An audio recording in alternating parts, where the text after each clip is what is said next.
Hey guys, welcome back to Waters Family Homestead. This is Michael, and most of y'all know, especially my friends, know I don't normally kill snakes unless it's a venomous snake and it's here in the yard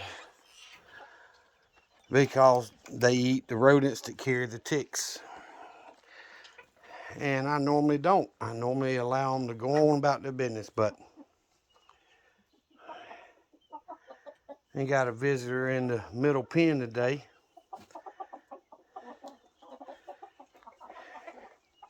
And I'm afraid he's not enjoying our encounter.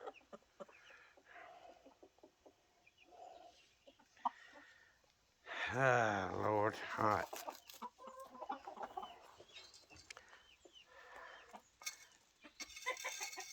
He ain't dead. He's just well injured.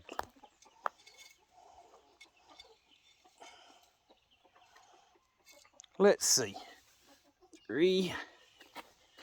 Yep. He's a little over 5 feet long. A little over 5 feet. So you take the blade of the shovel.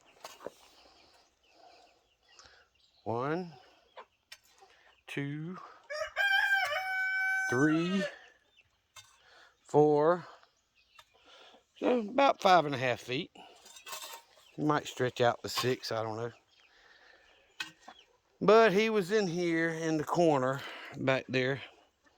And I'm like, what the world? Chickens don't poop large black stuff. And it was in the dark corner so I couldn't see. And he, she, whatever was back there.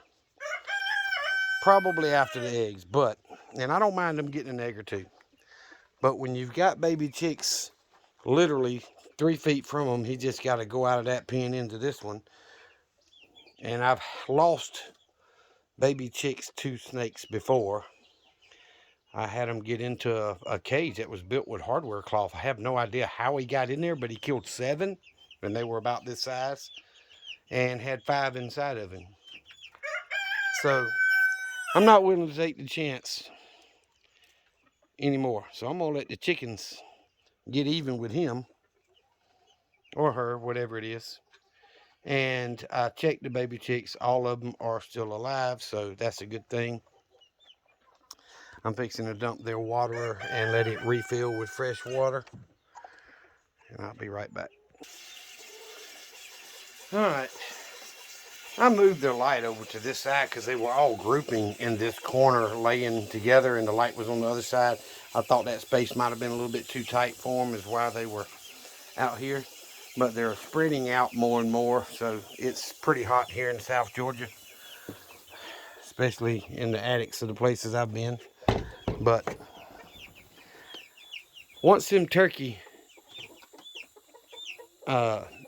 babies get a little bit bigger, I'll move this board so they can see through the wire. But those turkeys are still very small, especially one of them. That one right there that's looking at me. If I can back up or get closer maybe. There we go. That one right there in front of the roost. That's the smallest one. And there comes the brown one. It's just a little bit bigger, not much. And the other one's even bigger. And it's back there in the back coming out. See that? So once they get a little bit bigger, about the size the baby chicks are now, I'll move this board so I don't have to worry about them going through the wire and getting out and all that stuff. But I need to fill their feeder with layer pellets. Start and grow, and I'm going to mix it, layer pellets and start and grow, since they're well established now. And their feeder has got enough for another day or so in it, but I'm going to fill it up anyway. And then this last one is on its very last little bit. Yep. So I'm going to get the feed and come over here and fill the feeders up. I'm going to let that thing sit there and let the chickens maybe get even with it for a little bit. I don't like letting them out together, y'all. I know that's the whole idea, but I do not like letting all the chickens out at one time, because half of these want to go to the other roost and those want to come in here to this roost, and I want to keep them separate. And every time I let them out at the same time, they mix up. They at roost time they mix up everywhere, and I just flat out don't like it. It's not what I want.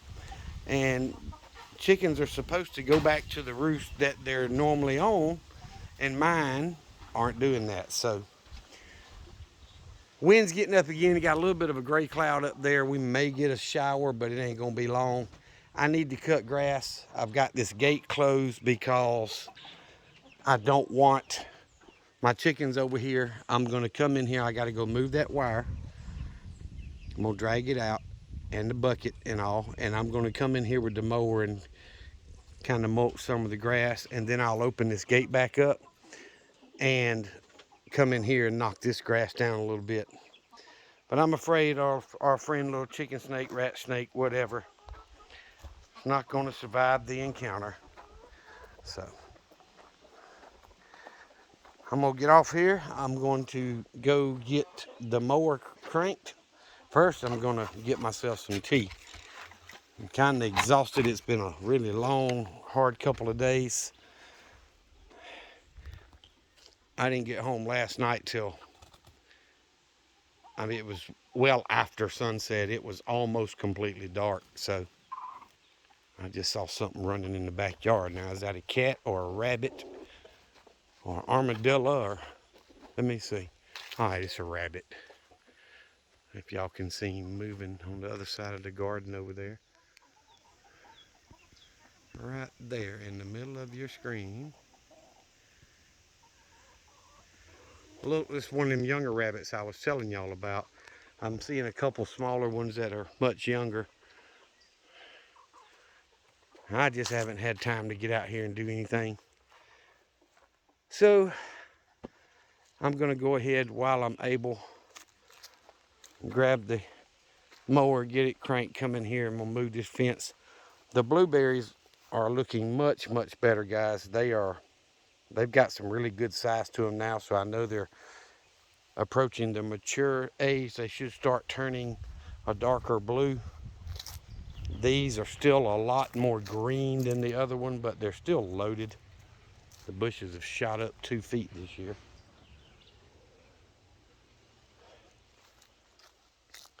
So that's the first time in pretty close to 10 years I've had a snake inside my chicken coop. I did have a rattlesnake one time, but when I had the coop back here, I went in and got the eggs and walked around it, and between the mini barn here and where the chicken pen was, right about where the backhoe attachment's sitting. Whew, I had a big old rattlesnake. It had, I think, 11 buttons on it, and it would hang off each end of the tailgate. So I don't know how long it was, but it was a big boy. And it was coiled up rattling. I had eggs in one hand and had my pistol on my other side, and when I took a step and it went to rattling, I took a step back, switched hands with the eggs, drew, and that one was deceased fairly fast.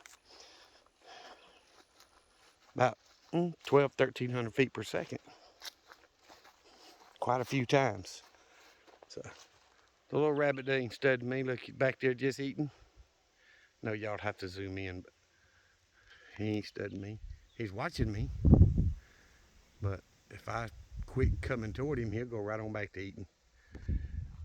I've still got the tarps laid out on the garden area.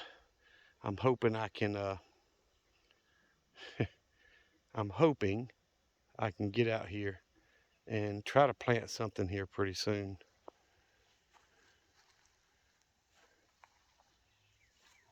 But let me get off of here. I'm gonna get on that mower. I gotta move this bucket and move that old fencing, and get in here with the mower to clean this up a little bit and let the chicks back in this side of it. I've got a pretty decent sized pear on one of them trees over there, and I've got some little tiny baby peaches on a couple of trees. I have not seen any baby apples on either tree that's big. I've had quite a few blooms on the nectarine tree. I haven't looked to see if there's any any fruit starting there or not. So we're not quite there. I'm gonna go ahead and get this, guys. I appreciate you watching the videos. I really considered not even showing the little chicken snake there. 5.5 feet or whatever. I really consider not even showing it because I don't like killing snakes, period. But this one's invading some areas it should not be invading. It's doing its thing, but I had to do my thing. I'm sorry. I got to protect those baby chicks. And if I'd have let him go and he come into the next pen the next time where those baby chicks are, I could have very well lost half those baby chicks. And